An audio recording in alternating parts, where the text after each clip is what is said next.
On va s'arrêter quelques instants sur cette question, celle de la situation humanitaire avec notre invité du jour. C'est vous, Elena Ranchal. Bonjour, merci d'être avec nous. Vous êtes directrice des opérations internationales pour Médecins du Monde. La première question qu'on a envie de vous poser, évidemment, c'est quelles sont les nouvelles de l'enclave palestinienne alors qu'on est entré donc dans un 4e mois de guerre? Oui, bonjour. La situation, c'est plus que catastrophique. On ne trouve pas les adjectifs pour qualifier la situation. C'est extrêmement compliqué. On parle d'une population qui est siégée, affamée, assoiffée, déplacée des forces, qui sont privées de ses droits les plus fondamentaux. Parmi ça, par exemple, l'accès à la santé. Et les gens vivent dans des situations vraiment terribles. Certains, ils ont été déplacés 4 ou 5 fois. L'accès à la nourriture, il est très, très, très pénible.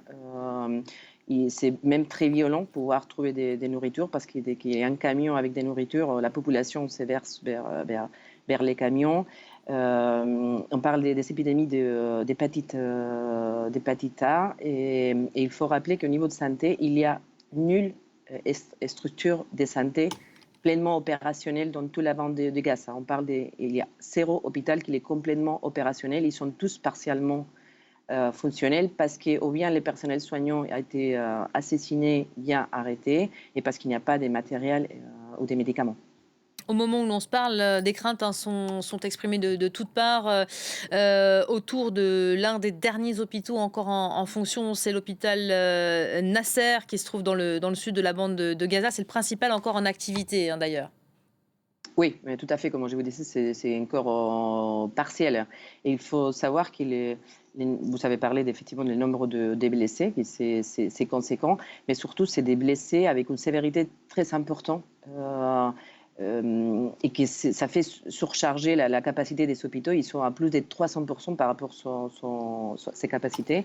Et pour une grosse partie, on parle des enfants. C'est des enfants qui sont des blessures de guerre. De façon qu'on ne parle pas des opérations militaires chirurgicales.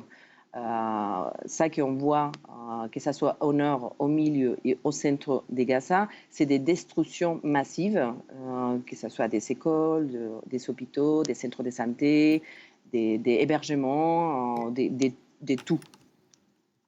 Un chirurgien de Médecins sans frontières de l'hôpital Nasser, justement, livrait ses impressions ce matin à nos confrères de l'agence France Presse. Il expliquait que les frappes juste à côté du bâtiment avaient poussé des patients et des milliers de civils déplacés qui avaient trouvé refuge dans cette zone de l'hôpital à fuir.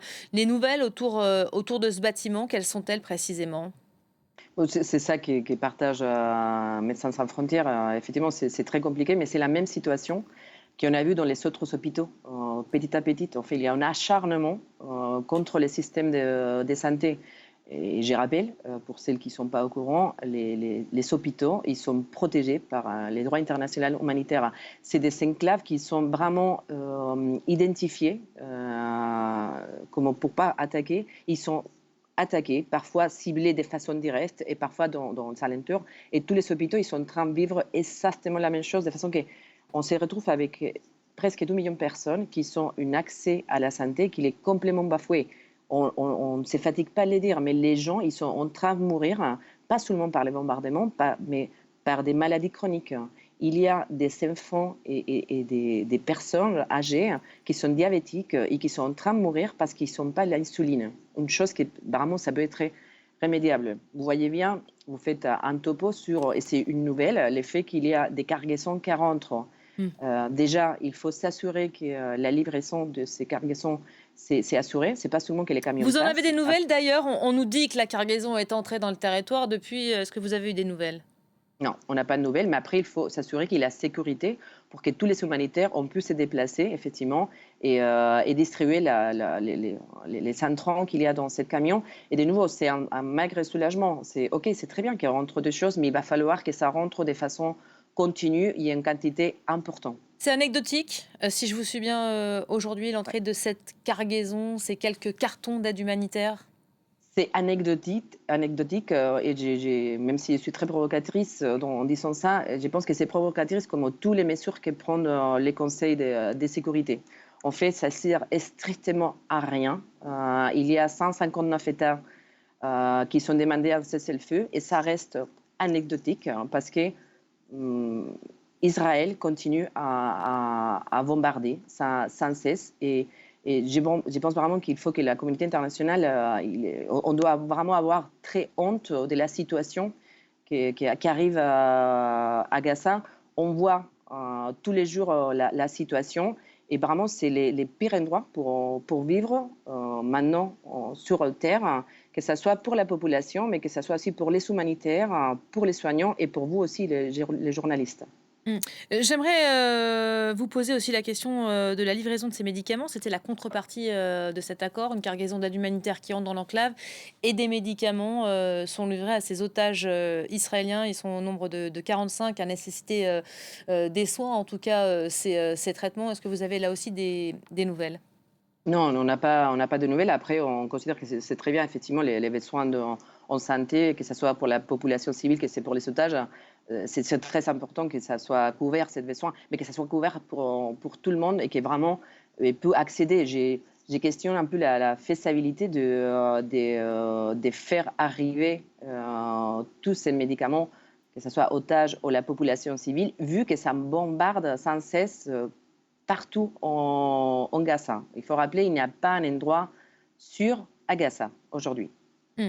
Justement, cette question, on nous dit aujourd'hui que 80 des Palestiniens, des Gazaouis ont été déplacés par, cette guerre. Beaucoup avaient été appelés, hein, ces dernières semaines à rejoindre le sud de l'enclave et on le voit aujourd'hui et on les entend aussi ces civils, nous dire, «Il n'y a plus aucun endroit où on se sente en sécurité». Où se réfugier alors?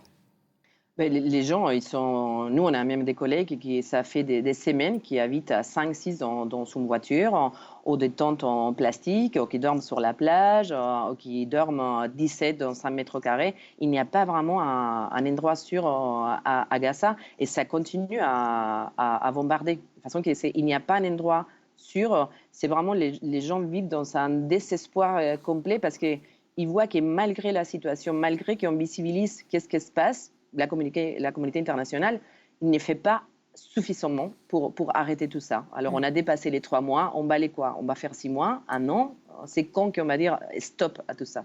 Mmh. Un mot peut-être de la Cisjordanie aussi, on sait qu'il y a des raids, israéliens également qui se poursuivent, voire qui s'intensifient, là-bas. Et, ouais, et merci beaucoup pour votre question parce qu'effectivement, on focalise beaucoup sur Gaza, mais depuis les débuts, la situation en Cisjordanie, c'est extrêmement compliqué.